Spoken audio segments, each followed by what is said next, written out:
건강 골든타임 건강업 울산업. 안녕하세요, 박성원입니다.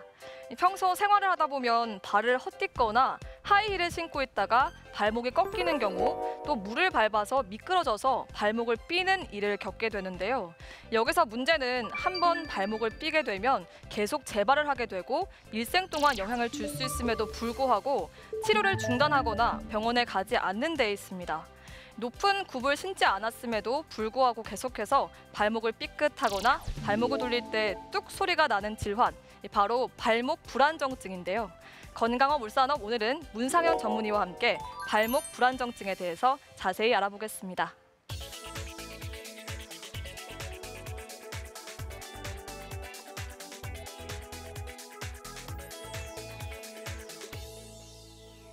네, 사실 발목을 한 번이라도 삐게 된다면 그 이후로 발목을 자주 삐게 되거든요. 왜 그런 걸까요? 발목 삐신 분들 보면 한 번으로 끝나지 않는 경우가 상당히 많습니다. 발목을 삐게 되면 보통 발목 외측에 인대 복합체가 다치게 되는데, 이 인대는 발목이 꺾이거나 빠지지 않게 안정성을 유지하는 역할을 합니다. 초기 치료가 이루어지지 않거나 두세 번 접질리게 되면 인대가 늘어난 채로 붙게 되는데, 늘어난 인대가 더 이상 발목을 잡아주지 못하고 그 기능을 잃어버리게 됩니다. 이렇게 되면 평상시에도 발목을 수시로 접질리고 반대쪽 발목에 비해 약해진 느낌을 받게 되는데, 이런 걸 보고 발목 불안정증이라고 합니다. 그렇다면 발목 불안정증이 발생하는 원인에는 무엇이 있을까요? 처음 발목을 삐었을 때 그 즉시 적절한 치료를 받지 못하면 인대가 늘어난 채로 붙게 되고 만성적으로 발목이 불안정해지는 경우가 많습니다.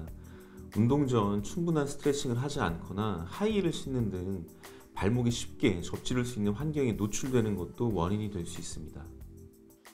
하이힐을 자주 신는 것도 원인이 될 수 있다고 하셨는데, 하이힐을 좀 자주 신는 한 사람으로서 걱정이 좀 되네요.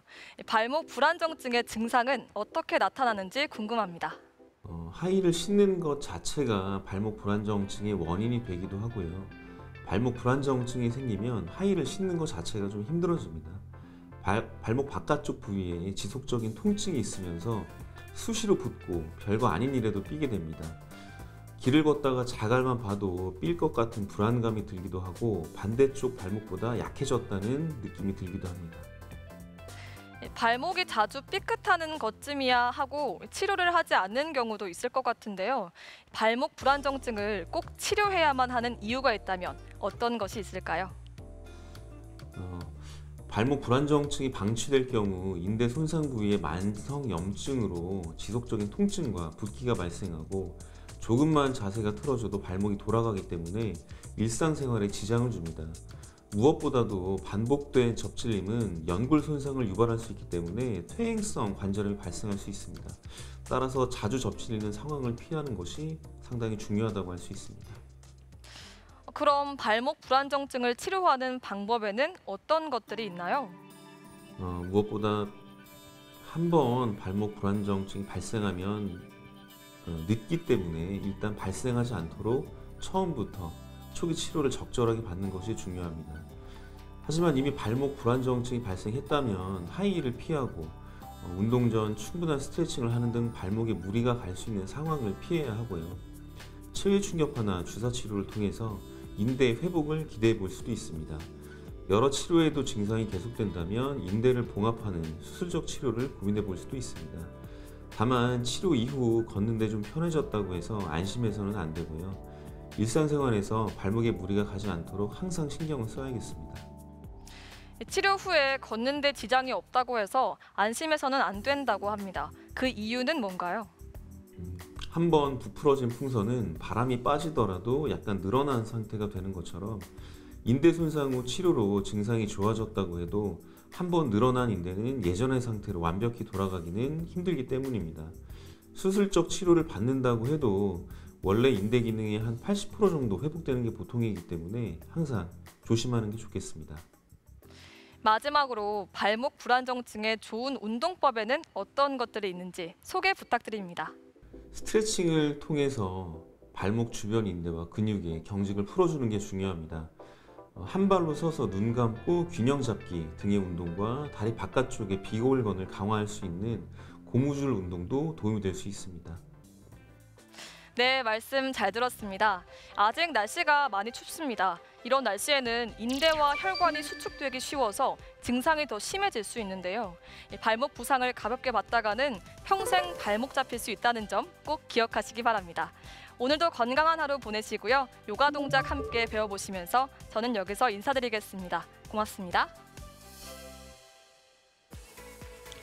오늘 저와 함께 배워보실 자세는 무릎 관절을 부드럽게 만들어주면서 강화시켜주는 자세입니다. 먼저 자리에 편안하게 눕습니다. 자, 두 손은 골반 옆에 바닥 짚어주시고 다리를 기역자로 들어 골반 넓이로 벌리고 발등을 길게 밀어주세요. 호흡을 마시고 내쉴 때 오른쪽 다리를 천장 향해 길게 뻗어줍니다. 마신 호흡에 무릎 굽혔다가 내쉬며 왼발을 천장으로 길게 뻗어주세요. 자, 무릎을 뻗으셨을 때 허벅지 지그시 수축해 주시고요. 무릎 관절을 탁 하고 강하게 펴지 않도록 부드럽게 끝까지 밀어주세요. 천천히 좌우 20회 반복하셨다가 마신 호흡에 양쪽 무릎 굽히고 내쉬며 이번엔 양쪽 다리를 함께 뻗어줍니다. 마시며 굽혔다가 내쉬며 다리가 길어지는 느낌으로 뻗어주세요. 천천히 10번 반복하셨다가 제자리로 돌아옵니다.